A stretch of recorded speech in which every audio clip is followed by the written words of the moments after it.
E aí, galera? Beleza? Firme e forte, galerinha. Que joia, que bom. Moçada, é o seguinte, a gente vai começar a falar agora do reino Monera, ok? Dentro do reino Monera, nós temos que falar de bactérias e nós temos que falar de cianobactérias. E com isso, quando a gente falar do reino Monera, a gente vai criar também uma cama para a gente entrar depois nas doenças parasitosas, nas bacterioses, doenças provocadas por bactérias. Fechou? Beleza? Então, vamos lá buscar a nossa apresentaçãozinha e vamos começar a falar com vocês sobre o reino Monera. Vamos lá. Vamos no modo apresentação, cadê esse trem aqui?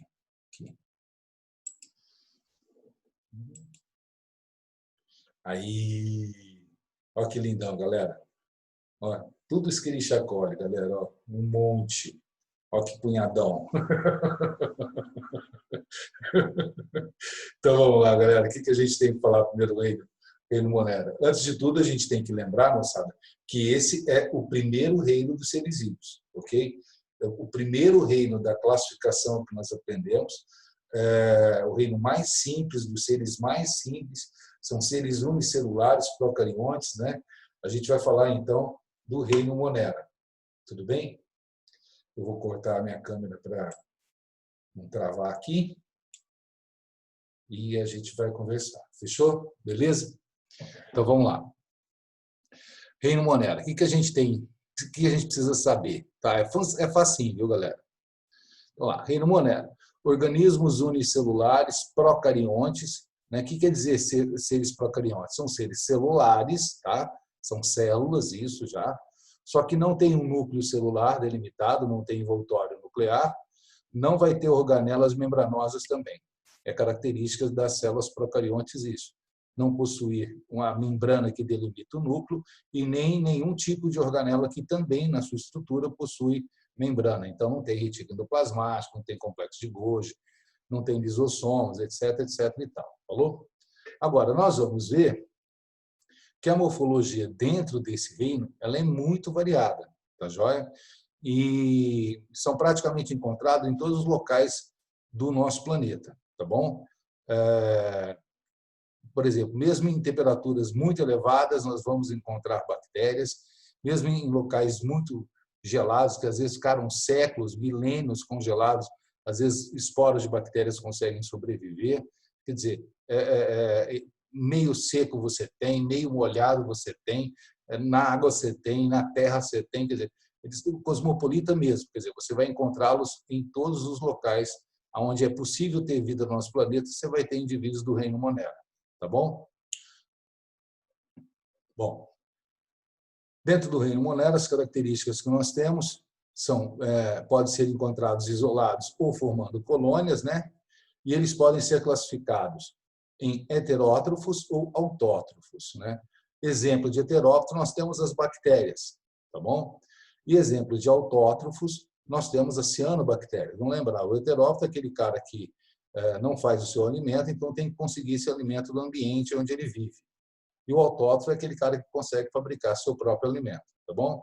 Existem algumas poucas bactérias que também são autótrofas, né? As bactérias, por exemplo, que são quimiosintetizantes, elas conseguem serem classificadas como autotróficas, tá bom? Aqui do lado nós estamos vendo aqui uma ilustraçãozinha de uma cianobactéria, né? Todo mundo conhece bactéria, mas conhece muito pouco de cianobactéria. Bom, então vamos falar da cianobactéria primeiro, antes da gente entrar em bactéria. Cianobactérias ou bactérias ou cianofícias ou algas azuis, né? Tudo isso é tudo sinônimos de cianobactéria. Você está vendo aqui uma colônia de cianobactérias, né? Formada de várias célulazinhas, ó, tá vendo? São seres unicelulares, tá? Aí você vai falar assim, Luizinho, mas está tudo emendadinho no outro, não é pluricelular? Não, isso aqui é uma colônia, tá bom? Cada uma dessas células são independentes entre si, falou? As cianobactérias são micro-organismos procariotos, nós já falamos isso, né? Isso é, tem estrutura celular, que corresponde a uma célula de uma bactéria, correspondente, porque pertence ao mesmo reino, corresponde à bactéria da água, né? Vamos dizer assim. E a da cianobactéria, é importante a gente lembrar disso, que vão surgir todas as plantas e as algas depois. As algas primeiro e as plantas no fim, né? Olha lá. São fotossintetizantes, mas sem possuir organelas. Ah, Luizinho, mas se ele não tem cloroplasto, como é que ele faz como é que ele faz fotossíntese? Ele faz fotossíntese porque ele tem clorofila.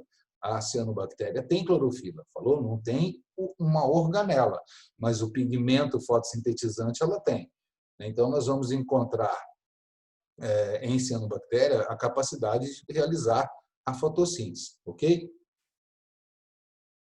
Não esqueçam, galera, a evolução das cianobactérias que vai dar origem ao reino, inicialmente, às algas, né? E depois, posteriormente, às plantas. Tudo bem?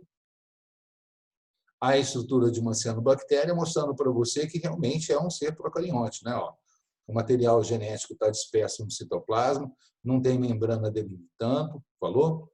Eu vou ter uma cápsula, eu vou ter membrana, no citoplasma dele, né, eu vou ter esses grânulos que vocês estão vendo aqui, ó, que são cianossomos, nesses grânulos aqui que eu vou ter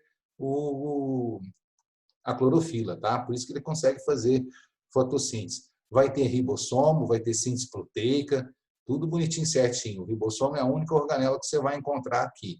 Mas, por favor, reparem que não tem retículo endoplasmático liso, rugoso, não tem lisossomo, não tem cloroplasto, não tem mitocôndria, não tem complexo de Golgi, não tem nada disso, tá? É uma célula extremamente simples, tá bom?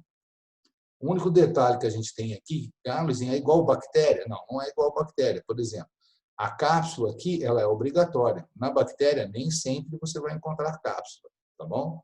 Só para te dar uma diferençazinha aí. E esse cara faz fotossíntese e bactéria não, tá bom? Essas linhas verdes que vocês estão vendo aqui, ó, são dobras da membrana plasmática onde os cianossomos ficam apoiados, estão vendo? Ó? Tá? São só dobras, né? São invaginações da membrana plasmática. Agora, o que cai para nós, que é importante você saber de cianobactéria, não é estrutura nem nada disso. O que é importante é justamente, para os nossos vestibulares, é você saber a importância ecológica das cianobactérias. Então, a gente fez uma listinha aqui, ó, das 4 básicas, tá bom? Um dos seres classificados como produtores, né, base da cadeia alimentar, porque eles são autótrofos, então eles fazem, como por serem base da cadeia alimentar, eles são considerados produtores. Participam do ciclo do carbono, quer dizer, ele fixa o carbono que está na atmosfera na forma de CO2, na forma de glicose, né? Através da fotossíntese da respiração, participa do ciclo do carbono, portanto, assim como também participa do ciclo do nitrogênio, né? Olha como são importantes, né, as cianobactérias. Fixam o carbono na água e fixam o nitrogênio na água, tá bom? Ambos importantes para a formação. Os carbonos de todos os compostos orgânicos de maneira geral e o nitrogênio particularmente da proteína e dos ácidos nucleicos. Valeu? Responsáveis pela maior parte do oxigênio da nossa atmosfera. Isso aqui é uma coisa muito importante, galera. 80% do oxigênio da nossa atmosfera vem, né, de algas, cianobactérias principalmente, e que fazem parte do plâncton, né? Aquela parte de micro-organismos que vivem boiando na água pelos mares e oceanos do planeta todo. São eles que fazem parte, tá? São os principais responsáveis para realizar a fotossíntese. Valeu? E, obviamente, disponibilizar oxigênio para a nossa atmosfera. Então, se você respira oxigênio, é porque você recebeu esse oxigênio das cianobactérias. Então, não esqueçam, essas são as 4 principais funções ecológicas das cianobactérias. Ser base da cadeia alimentar, produtores, fixar carbono e nitrogênio na água e disponibilizar o oxigênio também para a gente respirar na atmosfera. Agora vamos falar das bactérias, né? Muita diversidade metabólica, porque eu vou ter bactérias que são saprófitas, né, que se alimentam de matéria orgânica em decomposição, né? Eu vou ter algumas bactérias que são autótrofas, que podem fazer a quimiossíntese ou a fotossíntese. Existem raríssimas bactérias que conseguem fazer fotossíntese, mas existem, tá bom? A grande parte das bactérias são heterótrofas, e quanto à sua respiração, não esquece isso que eu falei para vocês, hein? A maior parte das bactérias são heterótrofas, tá bom? Algumas são autótrofas. Quanto à respiração, né? A maior parte das bactérias são aeróbicas, né? Vão fazer respiração celular, mas algumas delas são anaeróbicas. Não precisando do oxigênio para sobreviver, elas vão fazer fermentação, tá bom?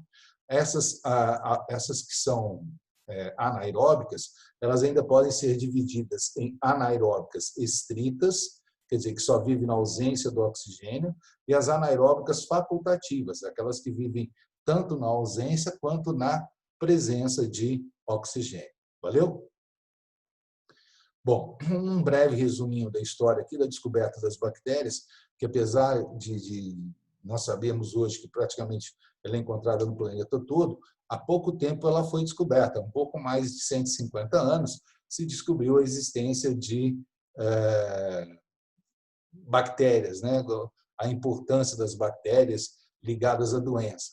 E a existência das bactérias é um pouco mais, 1683, quando Anton von Leeuwenhoek descobriu o microscópio, e ele descobriu com o microscópio a existência de micro-organismos.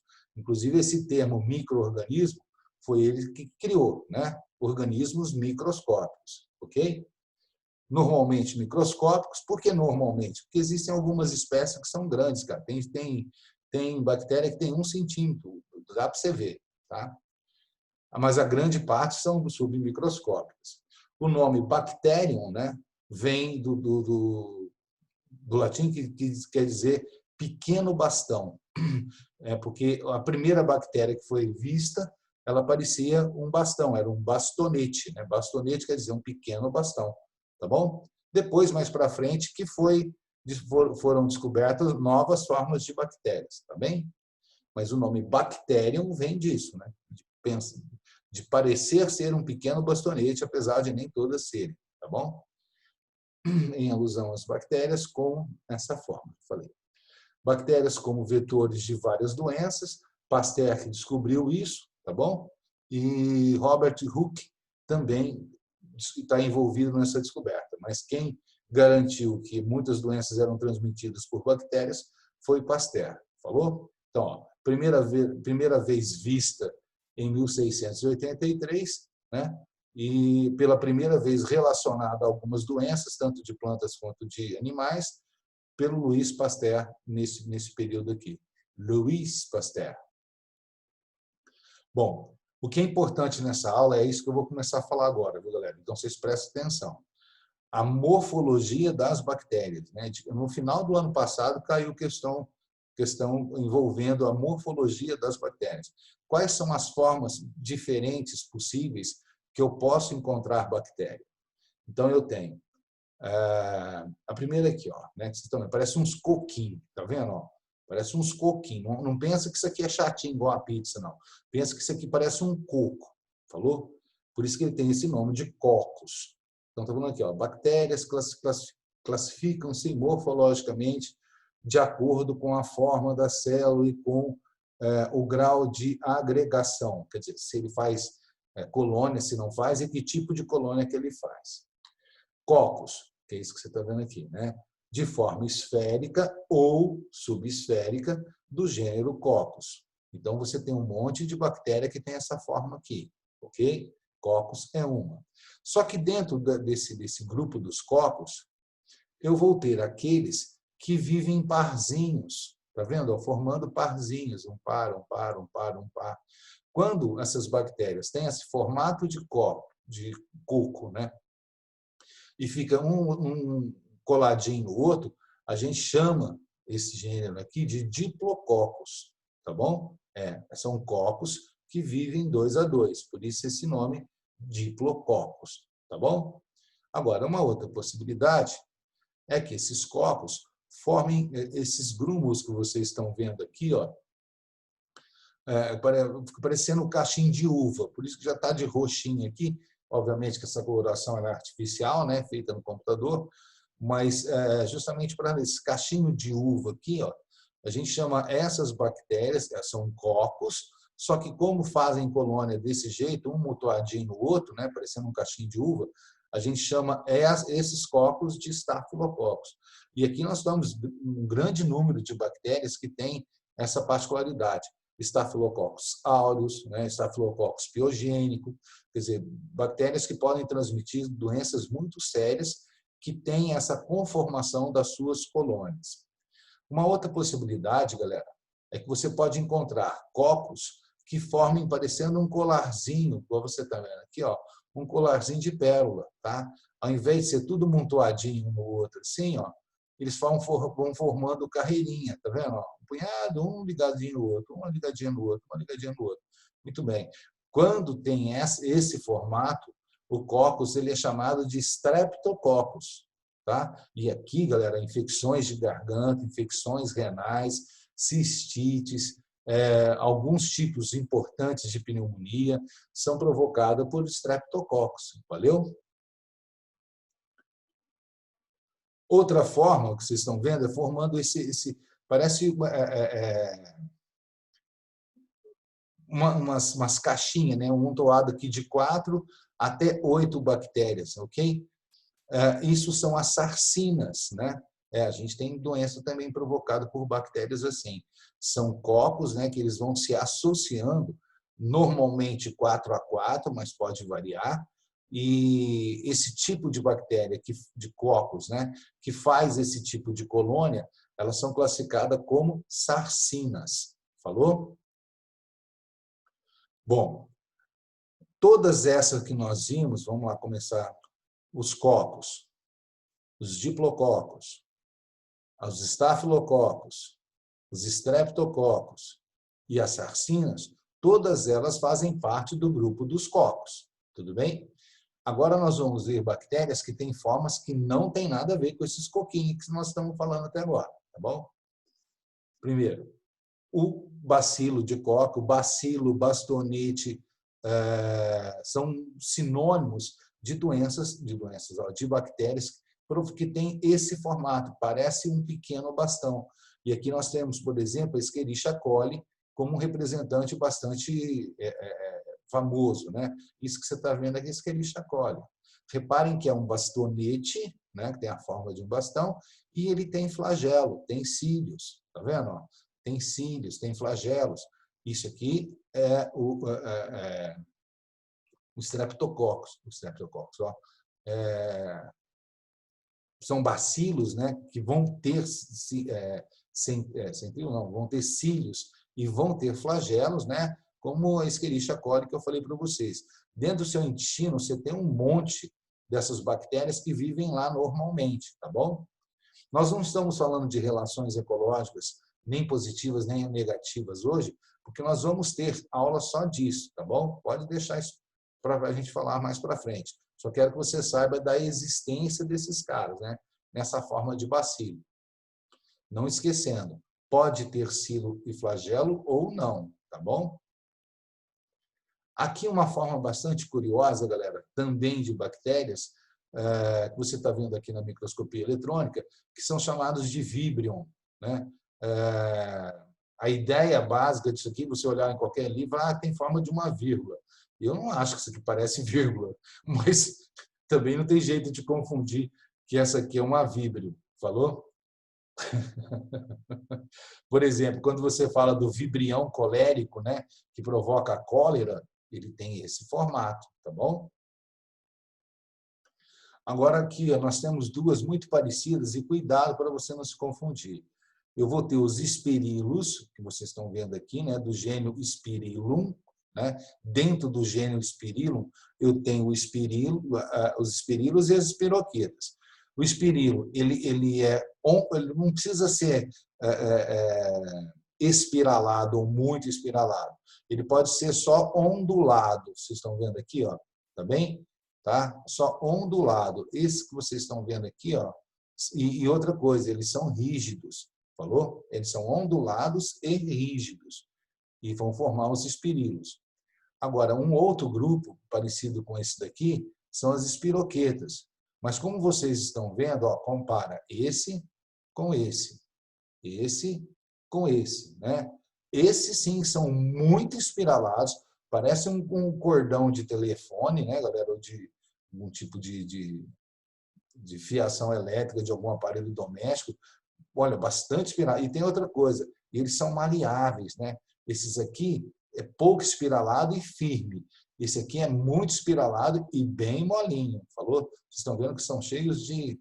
Eles vão se dobrando facilmente para tudo quanto é lado.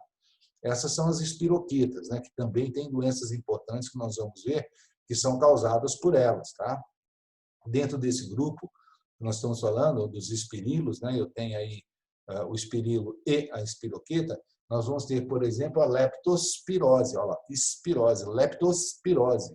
Por quê? Porque a leptospirose é um exemplo que nós vamos ter do gênero Spirillum. Falou? Podendo ser assim ou assim. Fechou, galerinha? Bom. Ó, só isso? Não, então tá bom. Então, a nossa aulinha dessa semana, galera, é essa introdução que nós estamos falando, né? Reino Monera, bactéria 1. A nossa próxima aula, nós vamos falar de bactéria 2, onde nós vamos falar da constituição de bactérias. Cadê eu, gente? Sumi. Cadê eu? Olha lá eu. Onde a gente vai falar de a constituição, qual é a estrutura que as bactérias possuem, né? E a gente vai falar também da reprodução de bactérias. Como é que bactérias podem se reproduzir. Então, a nossa próxima aulinha, o nosso próximo contato, vai ser para dar continuidade nessa apresentação do reino Monera para vocês. Valeu? Feito isso, nós estaremos, então, aptos a entrar nas doenças provocadas por bactérias. Nós iremos falar das bacterioses. Fechou? Galera, valeu, muito obrigado. Espero que vocês tenham gostado. É muito tranquila essa parte da matéria, né? 5, 10 minutinhos, você já sabe tudo isso daqui.